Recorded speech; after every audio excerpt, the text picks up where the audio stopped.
Hello. I want to talk to you a little bit about, sorry, the lighting is so weird because it's nighttime. I don't usually record in the night. In the night. In the night.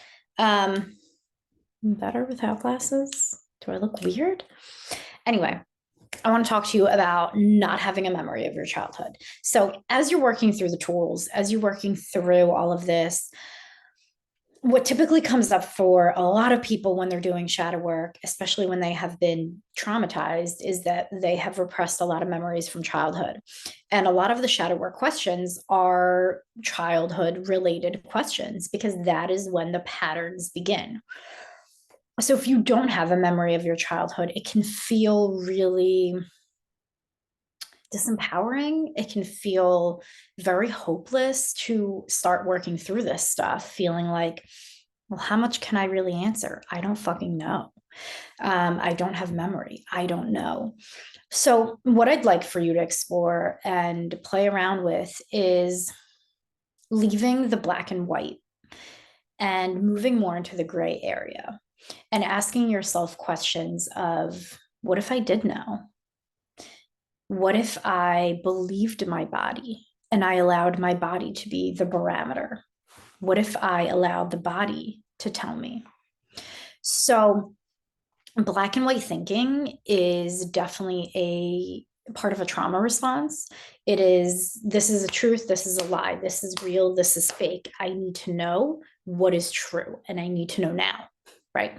So I want to invite you to step a little bit into that gray area, to come somewhere in between so that you can explore what's here rather than moving to extremes, rather than saying, no, this is not true. No, this is true. No, I have to know, because we might never know. And a lot of you know my story. I don't have very much memory. I'd say I've probably lost 30 years of memories. So I don't know. And that is something that I struggle with a lot, especially when I'm already down and depressed or in a lot in my not self energy. Then I find myself really wanting to know and really getting upset that my stupid brain does not remember things because it's traumatized. So, what I've been working on is believing my body, telling my body, I believe you, I trust you. If this feels triggering for you, then I believe you. And I don't need to know the exacts. I don't need to know all of the tiny details, because if I believe you, then I can help you regulate and I can help you heal from this place. So I did write a few things just to kind of help you understand where else you can go with the shadow work and the healing work when your memory is limited. So one of those things is obviously staying in the gray, right? Not needing to go to either extreme. No, this can't possibly be, or yes, this has to be true. Oh my God, right? Like just kind of staying in the middle. What if it was true? Asking yourself questions like that. What if this was true? What if this did happen? How would this feel? How might this feel? And how might it feel for a child, right? Because remember, you were a child. Um, we're not recreating memories. Memories can be imagined, they can be recreated, and not always within truth. So we want to just continue to follow the body and really listen to the body. So if you ask yourself, if this is true, if this is a trigger for me, what might also be true for my childhood? And your body is like, yes, yes, yes, yes, yes. Like you feel a deep emotional resounding yes, then explore that, play with that. Don't invalidate your body. It doesn't mean it's true. It doesn't mean it's 100% true, but it means that you get to explore it and see what else is here. And what I've noticed is that when we allow ourselves to just explore it from a place of compassionate curiosity, things will oftentimes show up in our environment, conversations we have with people that will either confirm or deny these things.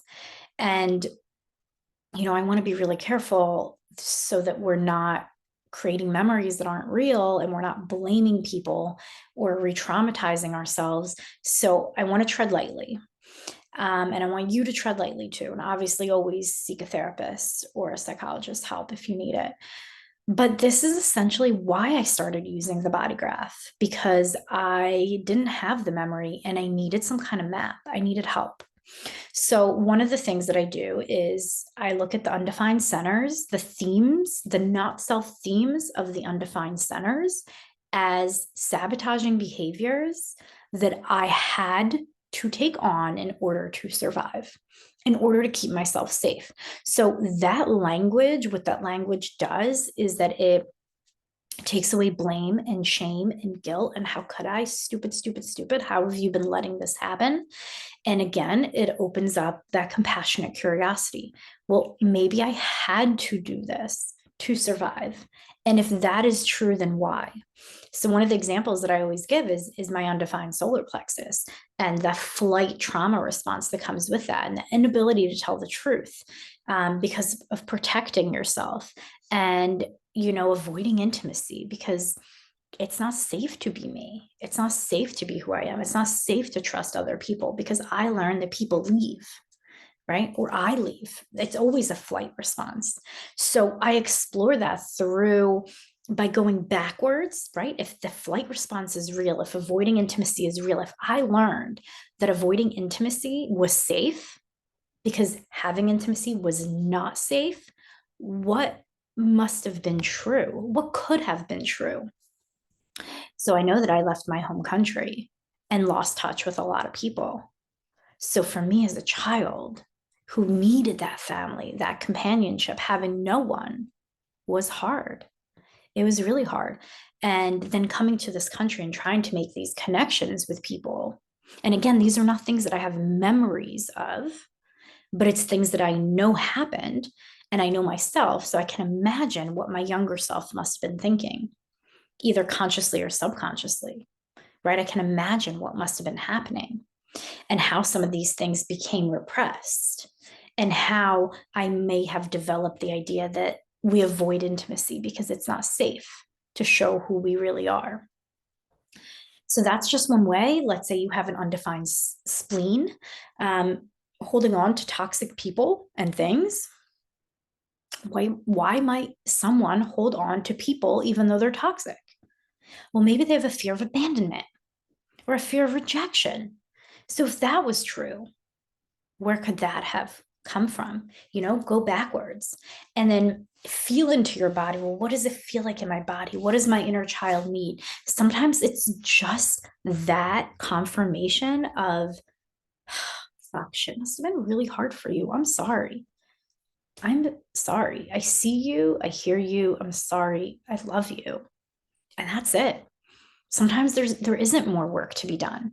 You can journal on it and see what else comes up and what else you begin to understand from it. But sometimes it's just that compassionate awareness. It's just that I see you, I believe you. I believe you, and telling your body, I believe you and I see you is all that you really need. You don't need to have those memories to heal. I am living proof that you don't need to have all of the memories in order to heal, in order to better understand yourself, in order to unlock your truest potential. You really don't. But you have to trust yourself. You have to trust yourself and you have to believe your body, and you have to try to step away from the extremes that traumatized brain really, really wants, right? The traumatized brain loves certainty, especially if you have an undefined ajna or an undefined crown. It loves to know. It loves to be certain and know what is real and what is true. We don't have to hold on to these things. They don't have to be crutches. We can release them by moving backwards, by going backwards, by following the path and letting the inner child speak to us. What could be true if this was real, right? And you do have to open up your brain a little bit and think in terms of, if this is true, then what could also be true? Or if I know that a person, feel it, right? Like if I know that I have a fear of abandonment, why would I feel that way? What do I know that did happen in my childhood that could potentially lead to that? If you need help with this, let me know. I know it's a lot. I honor you for doing this work. It's not fucking easy. I honor you so much, especially without the memories. Um, really proud of you. Let me know how I can help.